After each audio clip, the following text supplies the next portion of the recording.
ونصلي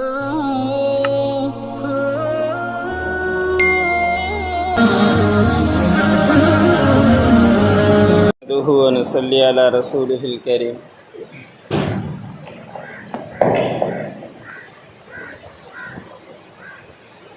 نحمده ونصلي على رسوله الكريم أما بعد فأعوذ بالله من الشيطان الرجيم بسم الله الرحمن الرحيم وأيوب إذ نادى ربه أني مسني الضر وأنت أرحم الراحمين فاستجبنا له فكشفنا ما به من ضر وآتيناه أهله ومثلهم معهم رحمة من عندنا وذكرى للعابدين وإسماعيل وإدريس وذا الكفل كل من الصابرين وأدخلناهم في رحمتنا إنهم من الصالحين۔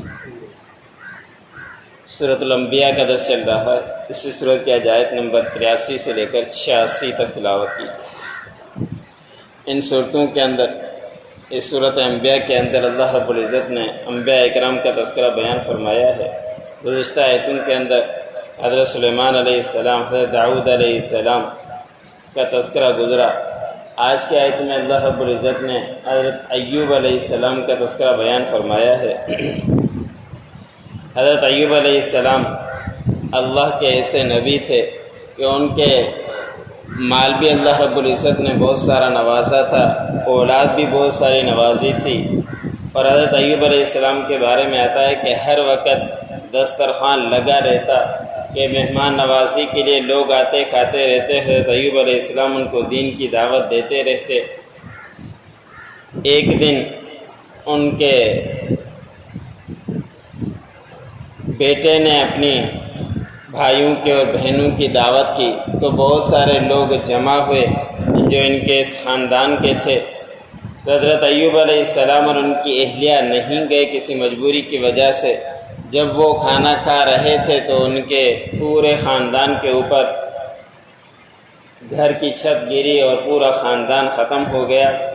تو یہ ایک اللہ رب العزت کی طرف سے آزمائش تھی حضرت ایوب علیہ السلام کے اوپر۔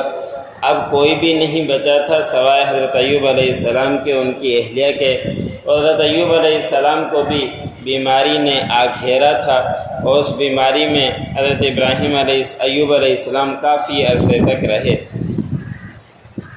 بس یہ کچھ مفسرین نے لکھا ہے کہ یہ کیوں اس طرح کا معاملہ حضرت ایوب علیہ السلام کے ساتھ آیا کہ ایک دن حضرت ایوب علیہ السلام نے بکری ذبح کرنے کا حکم دیا، اور پہلے معمول تھا کہ پہلے پڑوسیوں کا کہتے کہ پڑوسیوں کو دینا اور اس کے بعد ہم کھائیں گے، لیکن اس دن بھول گئے تو اللہ رب العزت نے اس بنا پر آزمائش میں ڈال دیا اور پوری جائیداد بھی ختم ہو گئی، خاندان بھی ختم ہو گیا۔ اور بیماری کیا تھی؟ کچھ لوگوں کے اندر یہ مشہور ہے کہ حضرت ایوب علیہ السلام کے جسم پر کیڑے پڑ گئے تھے۔ یہ غلط بات ہے، اس لیے کہ وقت کا نبی ہے، اور نبی کو اللہ رب العزت ایسی بیماری دے دوسروں کو کراہت محسوس ہو، ایسا ہرگز نہیں ہو سکتا۔ عام بیماری بخار وغیرہ، جسم میں درد اور ٹانگوں میں درد، اس طرح کی بیماری تھی، اور اس وجہ سے حضرت ایوب علیہ السلام بس ایک ہی مقام پر پڑے رہے، اور حضرت ایوب علیہ السلام چلا نہیں کرتے تھے، زیادہ ہی بیماری ہو گئی تھی۔ ان کی اہلیہ بڑی فرما بردار تھی، ہر وقت ان کا خیال کرتی اور دیکھ بھال کرتی رہتی۔ کتنے عرصے تک بیماری رہی؟ بعض مفسرین نے 3، بعض نے 7، بعض نے 13 سال تک لکھی ہے کہ اتنے عرصے تک ایوب علیہ السلام بیمار رہے اور اسی بیماری کے اندر مبتلا رہے۔ ایک دن ان کی اہلیہ وہ کسی کام کاج کر کے حضرت ایوب علیہ السلام کے لیے انتظام کر کے آ رہی تھی۔ ایک مقام پر دیکھا کہ بہت سارے لوگ اکٹھے ہیں، وہاں کوئی حکیم ہے، وہ دوائی کا انتظام کر رہا ہے لوگوں کے لیے۔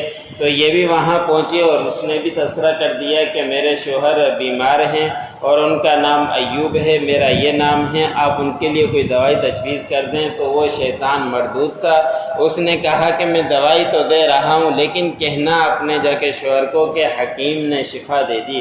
حضرت ایوب علیہ السلام کی اہلیہ گھر کے اندر آئی اور ان کے سامنے تذکرہ کیا۔ حضرت ایوب علیہ السلام بیمار تھے، لیکن شرک کا الفاظ سن کر حضرت ایوب علیہ السلام سے برداشت نہیں ہوا اور بڑا غصے کا اظہار کیا کہ میں ٹھیک ہو گیا تو آپ کو 100 کوڑے لگاؤں گا، جس کا تذکرہ سورۃ صاد کے اندر آتا ہے۔ تو حضرت ایوب علیہ السلام نے قسم تو یہ کھا لی۔ اب جب صحت یابی ہو گئی، اللہ رب العزت سے دعا کی تو اللہ رب العزت نے ان کی دعا کو قبول فرمایا، صحت یابی کو پہنچ گئے، اور جو تکلیف تھی اللہ رب العزت نے وہ تکلیف بھی دور کر دی، اور جتنی بھی اولاد تھی اسی طرح کی اولاد کی نعمت سے اور بھی نواز دیا، اور اس کے ڈبل اور بھی دے دی، یعنی 5 بیٹے 5 بیٹیاں تھیں تو اب 10 بیٹے اور 10 بیٹیاں ہو گئی۔ اور کچھ مفسرین نے لکھا ہے کہ وہی اولاد اللہ رب العزت نے زندہ کر دی، اللہ رب العزت کے لیے کوئی مشکل نہیں ہے، اور کچھ مفسرین نے لکھا ہے کہ الگ سے اللہ رب العزت نے اولاد کی نعمت سے نواز دیا تھا۔ حضرت ایوب علیہ السلام کو جب صحت یابی کا وقت آیا تو اللہ رب العزت کی طرف سے حکم آیا کہ اپنی ایڑی زمین پر لگاؤ۔ حضرت ایوب علیہ السلام نے ایڑی لگائی، اسے چشمہ ٹوٹا، اللہ رب العزت نے فرمایا کہ اس سے غسل کرو، نہاؤ۔ حضرت ایوب علیہ السلام اسی پانی سے نہائے تو اللہ رب العزت نے ان کو صحت یاب دے دی، اور اس کی جو بھی پریشانی تھی، بیماری تھی، وہ ختم ہو گئی۔ مفسرین نے لکھا ہے کہ جب حضرت ایوب علیہ السلام کی اہلیہ اس وقت موجود نہیں تھی، آئی تو اس وقت آگے دیکھا کہ ایوب علیہ السلام تو ایک اچھی سی طبیعت ہو گئی ہے ان کی، اور اس سے سوال کرنے لگے کہ یہاں میرا شوہر ہوا کرتا تھا، وہ کہاں ہے، بیمار تھا؟ تو انہوں نے کہا میں ہی ہوں، اور وہ بڑی پریشان ہوئی، نہیں مان رہی تھی، لیکن ایوب علیہ السلام نے تسلی دی تو پھر انہوں نے مانا۔ جب صحت یابی ہو گئی تو اپنی قسم یاد آئی تو اللہ رب العزت نے فرمایا کہ 100 تنکے لو اور ان تنکوں کو اٹھا کر اپنی اہلیہ کو مار دو، اس سے آپ کی قسم پوری ہو جائے گی۔ تو حضرت ایوب علیہ السلام نے اپنی قسم کو اسی طرح پورا کیا۔ تو آگے اللہ رب العزت نے فرمایا کہ ہمارے پاس سے رحمت تھی، جو اولاد کی نعمت سے بھی نواز دیا، جو مال تھا دوبارہ ہم نے ان کو نواز دیا، اور یہ نصیحت ہے ان لوگوں کے لیے جو اللہ رب العزت کے عبادت گزار بنتے ہیں۔ آگے اللہ رب العزت نے انبیاء اکرام کی تفصیل کا قصہ تو بیان نہیں فرمایا، لیکن نام بیان فرمائے ہیں کہ اسماعیل علیہ السلام اور ادریس علیہ السلام اور ذوالکفل، یہ سارے کے سارے اللہ رب العزت نے فرمایا کہ صبر کرنے والے نبی تھے۔ اب ذوالکفل قرآن پاک کے اندر اسی مقام پر نام آتا ہے، ان کا تذکرہ پورے قرآن پاک کے اندر نہیں ہے، تو کچھ مفسرین نے لکھا ہے کہ یہ نبی نہیں تھے بلکہ اللہ والے و بزرگ تھے، اور کچھ نے لکھا ہے کہ نبیوں کے ساتھ ملا ہوا تذکرہ آیا ہے تو یہ نبی تھے، لیکن ان کی تفصیل و تذکرہ کہیں اور مقام پر نہیں ملتا۔ کچھ مفسرین نے اتنا لکھا ہے کہ ایک آخری نبی کا جب بیماری آخری وقت آیا تو اس وقت اس نے پورے لوگوں کو جمع کیا، اور اس نے کہا کہ میرا یہ کام کون سنبھالے گا، لیکن کچھ میری شرائط ہیں کہ وہ کبھی بھی غصہ نہیں کرے گا، اور 1-2 اور شرائط بھی انہوں نے پیش کی۔ تو ذوالکفل بھی اپنی مجلس میں کھڑے ہوئے، 3 دفعہ اس نبی نے اعلان کیا تو یہی کھڑے ہوئے، اور ان کے اوپر آزمائشیں بھی کچھ آئی جو مفسرین نے لکھی ہے، لیکن ہر آزمائش کے اندر کامیاب ہوئے، کبھی بھی غصے کا اظہار نہیں کیا۔ تو کچھ مفسرین نے لکھا ہے کہ اللہ والے تھے، کچھ نے لکھا ہے کہ نبی تھے۔ اللہ نے فرمایا کہ ہم نے ان تمام کو اپنی رحمت میں داخل کیا، اور بے شک یہ سارے کے سارے نیک لوگوں میں سے تھے۔